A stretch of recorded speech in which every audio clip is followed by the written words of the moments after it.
Nós temos uma nação de base conservadora.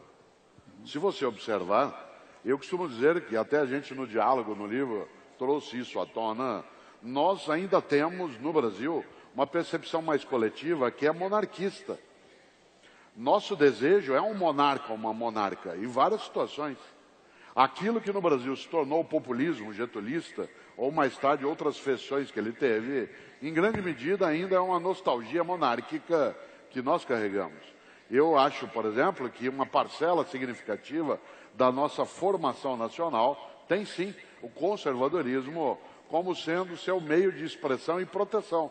Isso, claro, originário de perspectivas religiosas, de organizações da vida, de um patriarcado extremamente insolente, né, no nosso cotidiano, de uma parcela de elites predatórias em relação à convivência, mas não tenho, mesmo sendo um otimista na brincadeira que fazíamos, eu não tenho nenhuma perspectiva que imagine que o Brasil não deixe de maneira tão lenta essa condição. Acho que nós teremos sim uma construção histórica um pouco mais adiante em relação a uma concepção menos conservadora. Agora, a mim cabe uma pergunta.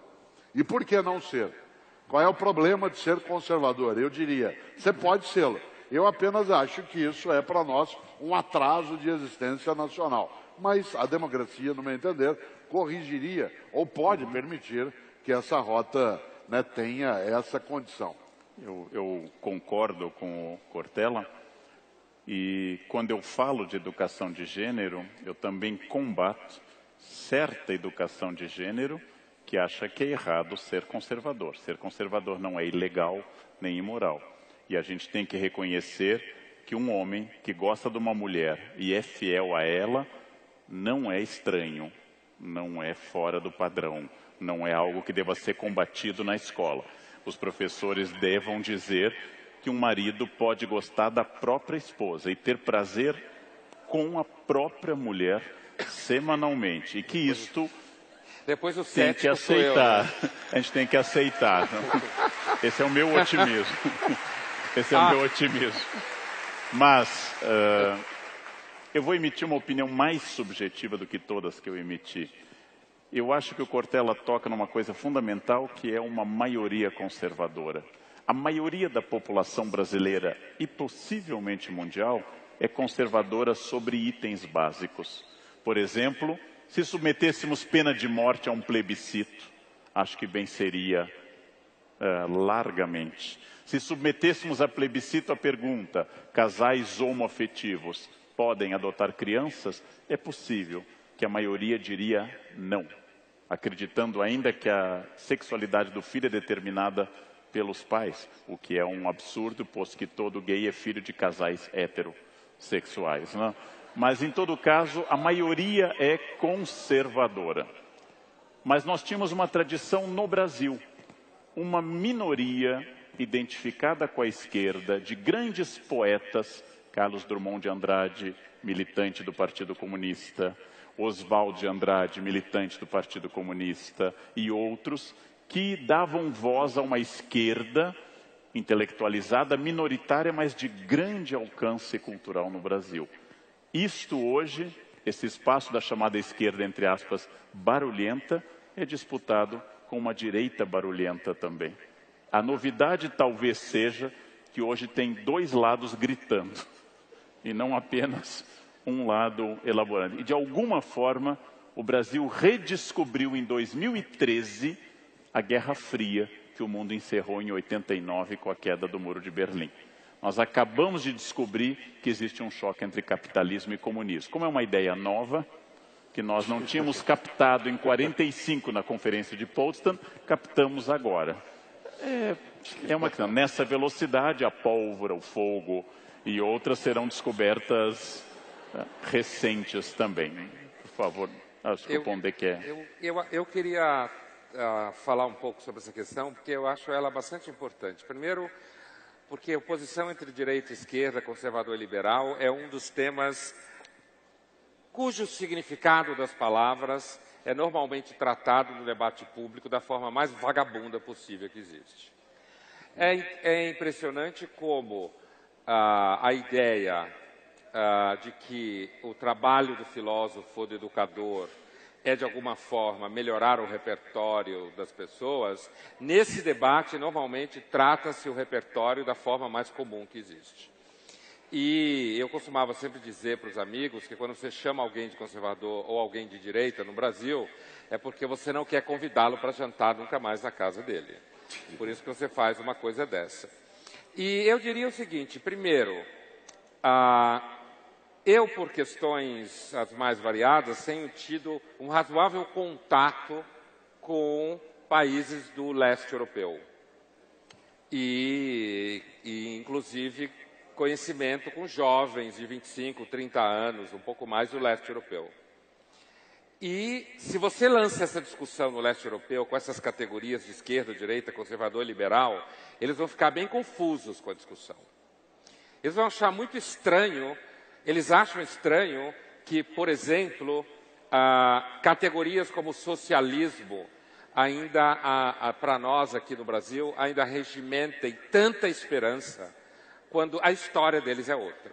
Então aqui eu estou fazendo um pouco o papel do historiador que o Karnal falava, no sentido de desconstruir um pouco uma certa percepção que a gente tem e que é fácil no debate manter essa percepção, porque, grosso modo, você fica com uma ideia que é a seguinte: se eu sou, de algum modo, liberal no sentido americano, que é grosso modo de esquerda, não é liberal no sentido brasileiro, então eu sou a favor do ser humano.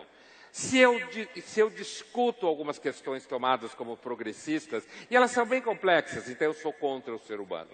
Na realidade, o que eu acho é que nessas categorias de liberal e conservador, houve um certo sequestro, inclusive pela incompetência e a inexistência de intelectuais capazes de levar o debate de forma profissional, houve um certo sequestro da ideia de que você pode pensar sobre o ser humano sem necessariamente fazer dele lindo e maravilhoso, e nem por isso se identificar, por exemplo, com Marx ou Foucault como propostas políticas.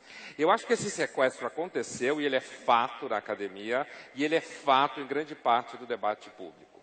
Quando a gente fala em conservador, por exemplo, se você for rastrear a origem, filosoficamente falando, politicamente, a raiz do pensamento conservador britânico é o ceticismo político. É a dúvida com relação à engenharia social e política e ao que autores como Burke, que o Karnal se referiu, citava como teorias de gabinete. Ou seja, a concepção de que 2 ou 3 pessoas podem ter uma ideia de mundo e, portanto, podem pôr em prática políticas que façam com que as pessoas vivam desse jeito. Então, quando você fala em conservador num ambiente como esse, técnico, filosófico, você fala, por exemplo, em filósofos como Michael Oakeshott. O Oakeshott tem um livro muito interessante em que ele considera a posição conservadora como ceticismo político e a chamada posição progressista como fé política. E aí ele fala quais são os 2 problemas das 2 posições. Eu acho que esse tipo de vocabulário e esse tipo de tratamento falta no debate filosófico na universidade brasileira e também falta no debate público e vai continuar faltando durante muito tempo. O Oakeshott diz que um problema da posição conservadora, cética em política, é que ela tende à inércia. Por quê? Porque ela duvida tanto da capacidade humana de mudar as coisas, que ela acaba levando a sociedade a um estágio de parada absoluta e total, se você leva ao que fala o Oakeshott, a posição cética, a nêmesis total. Já a posição de fé, que é identificada com a posição dita progressista, quando você leva ela ao paroxismo, você na realidade produz uma espécie de vaidade filosófica e política muito típica daquelas pessoas e daqueles políticos que acham que uma cidade inteira deve caber na concepção que ele tem de mundo. Então, veja, você tem níveis, por isso que eu acho que não dá para pôr tudo no mesmo saco, eu acho que você tem níveis desse debate que talvez seja um dos debates que mais precisa de ajuste de repertório, ajuste de percurso, bibliografias específicas. No caso da Europa, por exemplo, aí eu já acho que é uma outra coisa. A Europa vive, Europa Ocidental, não o leste europeu, que é bem diferente. A Europa Ocidental vive uma espécie de surto, vive uma condição de parque temático de felicidade, fruto do dinheiro americano que foi produzido pelo Plano Marshall, do enriquecimento gigantesco e que, de repente, começou a acordar que tem tensões internas e que os governos europeus não têm a mínima ideia de como vai resolver. Quem disser que sabe como vai resolver as tensões internas na Europa está mentindo ou é mal informado, porque os governos europeus não sabem como resolver. De um lado, se você tem discursos do tipo não há problema nenhum, todos podem viver lindamente, como se o mundo fosse uma espécie de praça de alimentação étnica, onde você mistura todos os molhos e todo mundo fica feliz, está viajando na maionese.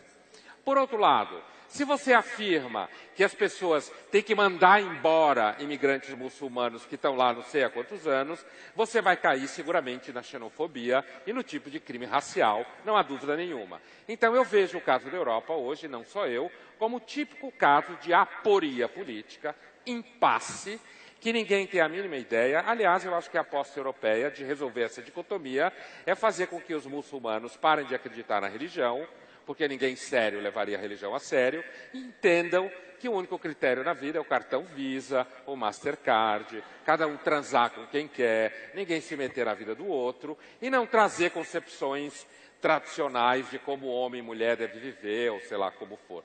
Então, eu acho que a oposição conservador-progressista, mais ou menos, ela é um debate que normalmente é feito de forma pobre, com pouco repertório, e normalmente ela é, inclusive na universidade, praticada como modo de ideologia política, de lobby e de grupos específicos. Então, acho que essa questão ela é bastante cheia de andares.